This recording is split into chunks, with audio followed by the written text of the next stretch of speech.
was proven in court that there was no interference, and Mike Pence irresponsible.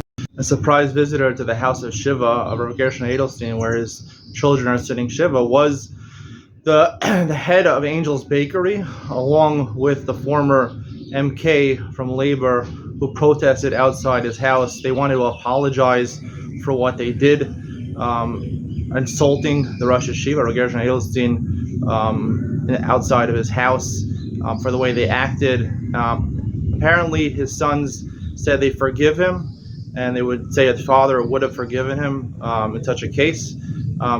Really, obviously, they did this for two reasons. First of all, maybe their business was suffering, because I don't know if the boycott is still in effect, but at one point they had boycotted, the Haredim had boycotted Angel's Bakery. And second of all, Gershon Edelstein passed away in the interim. So it's kind of, the story's really over, because that was the one they insulted. So I think that's really why they apologized. June is celebrated as Pride Month, a month to celebrate the activists on behalf of the LGBTQ community, what they've done over the years in order to get freedoms for their group. I'm not going to comment politically on whether I'm for or against it, but I will mention that in Uganda, a country in Africa, they made a law prosecuting people who identify as LGBTQ. The Q I'm not sure about, but LGBT, if you identify as part of those groups, you can go to jail, possibly in Uganda.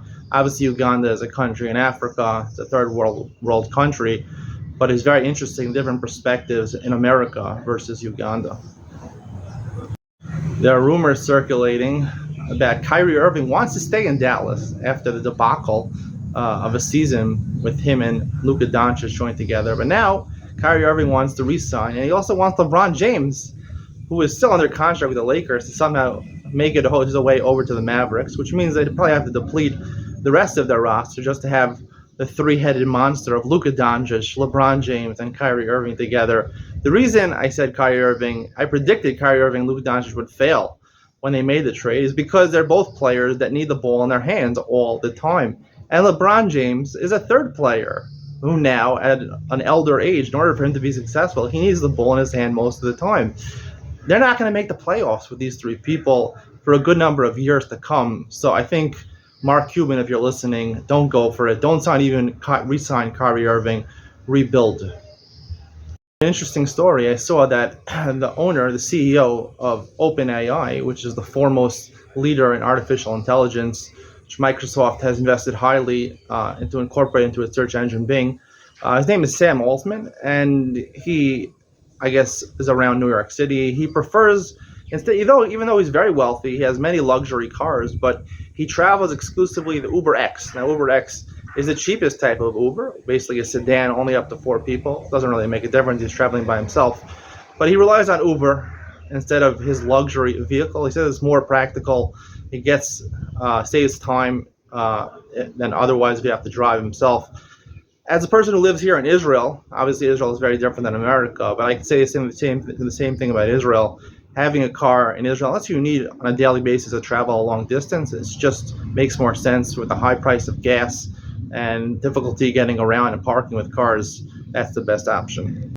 There's an interesting law passed in a small town in Ireland, which basically states that any kid under the age of 12 in schools is forbidden to use a smartphone. And there's also an option for parents to opt in and forbid it in their houses, which will be part of the law, incorporated into the law, to disallow children under the age of 12 from using smartphones. They claim there's a lot of filth. They don't need to be exposed to it until an older age.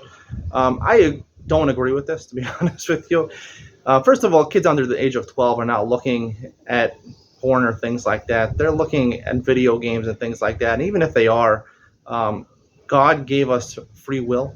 That's the gift that God gave to all of us, and we have the right to make any choices we want. Yes, sometimes we're put in difficult positions, but life is difficult, and it doesn't change whether you're 10 years old or 15 years old or 20 years old or 40 years old. You have to make choices in life. I don't think this is the right decision.